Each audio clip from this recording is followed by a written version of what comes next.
Hello students, today we will apply Biot-Savart law to calculate magnetic field due to a circular conductor carrying current. First we will calculate magnetic field at the center of a circular loop, and then we will calculate magnetic field at a point lie on the axial line of a circular loop.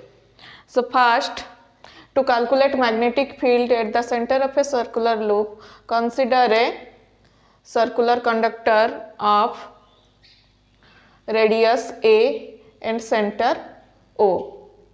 Suppose I current is flowing through the wire. Consider an infinitesimally small current element dl, which is AB.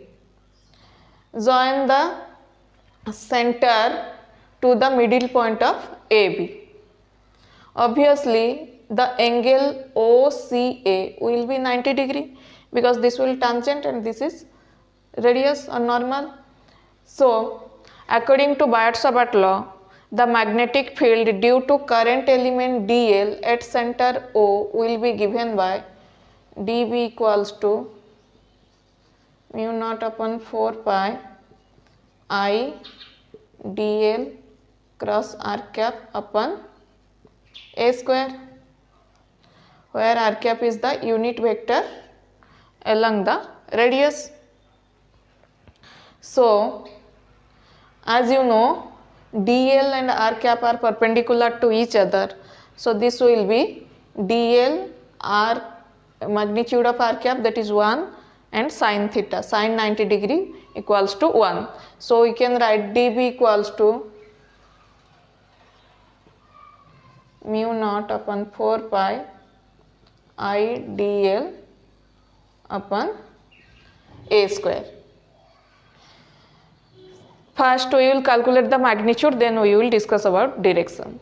Let the magnitude dB equals to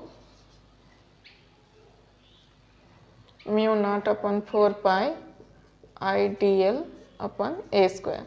So, total magnetic field B due to the entire loop equals to integration over closed loop dB equals to integration over closed loop mu naught upon 4 pi I dl upon a square. Mu naught upon 4 pi constant, already I have given the value in the last video, and I also constant, a square is also constant.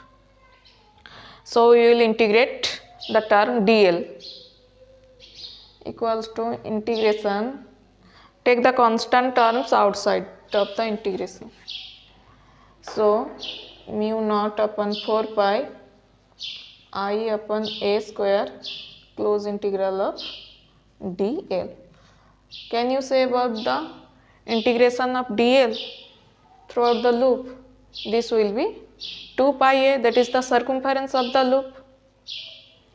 So, b equals to mu naught upon 4 pi I upon a square into 2 pi a. So, b equals to mu naught I upon 2a. 2 pi here cancel, 2 will be there, and a square and a, here a will be cancelled. So, mu naught I upon 2a.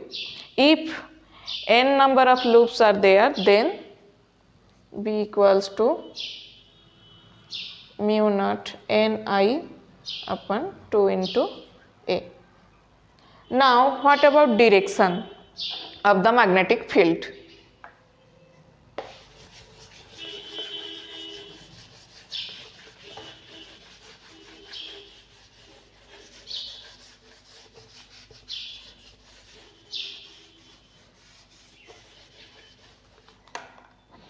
So, here we will use one thing I am telling. If current will flow in anti-clockwise direction, then this will be a north pole.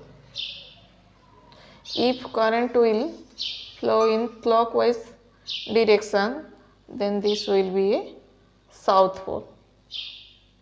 So in this case, magnetic field is perpendicular to the plane of paper and outward, and in this case, magnetic field is perpendicular to the plane of paper or plane of board and it is inward. Remember this one. The side on which the current will flow anti-clockwise direction, that will be a north pole. The side on which the current will flow in clockwise direction will be a south pole. Remember this. Next is magnetic field at a point on the axis of a loop. Consider a circular loop of radius A and center O carrying current I. We have to calculate magnetic field at a point P lie on axial line of the loop. For this, consider small current element AB. Let magnetic field due to current element AB will be dB. Due to symmetry, the magnetic field due to current element A dash B dash just opposite to current element AB will be dB dash. Now, from the diagram it is clear that the magnitude of dB equals to magnitude of dB dash. Now resolve dB and dB dash into their rectangular components. So you will get dB sin theta in this direction, dB cos theta in direction. Here resolving dB dash, we will get dB sin theta in this direction, dB cos theta in this direction. So cos theta components will be cancelled like this because they are equivalent opposite. So effective component of magnetic field will be dB sin theta. So total magnetic field at point P due to the whole loop will be B equals to close integral of dB sin theta. You know the magnitude of dB. You know dB equals to mu naught upon 4 pi I dl cross r cap upon r square. So magnitude of dB we can write mu naught upon 4 pi I dl upon r square. Here also theta 90 degrees, so sin theta equals to 1.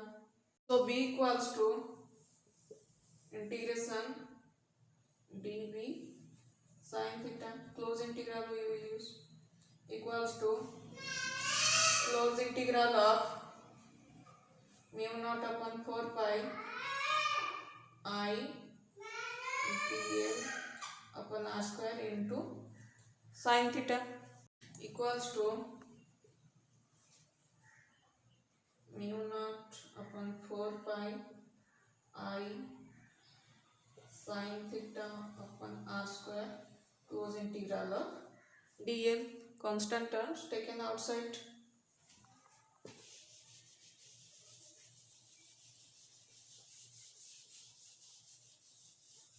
So B equals to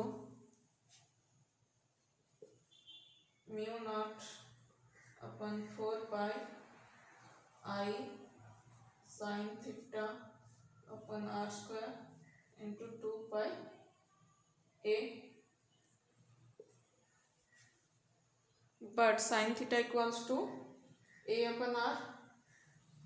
So B equals to mu naught upon 4 pi I upon r square into 2 pi a into a upon r equals to mu naught upon 4 pi 2 pi I a square upon r cube. But r equals to how much? A square plus x square to the power 1 by 2. A square plus x square to the power 1 by 2. Putting the value of r in this equation, we will get B equals to mu naught upon 4 pi 2 pi I a square upon a square plus x square to the power 3 upon 2. This is the magnitude of magnetic field due to a circular loop at a point P lie on the axis at a distance x from the center of the loop, and its direction will be along Px. From this we can calculate one special case, that is the magnetic field due to the loop at the center of the loop. In this case x equals to 0, put x equals to 0 in this equation, b equals to mu naught upon 4 pi 2 pi I a square upon a square to the power 3 upon 2. X will be 0, so this will be a cube. Here 2 pi cancel, so mu naught I upon 2a already, which we derived in the previous case. In case of n number of terms, it will be b equals to mu naught n I upon 2a. I hope all of you got all the points thoroughly. If you have any doubt, then write in the comment section. I will give reply. Thank you.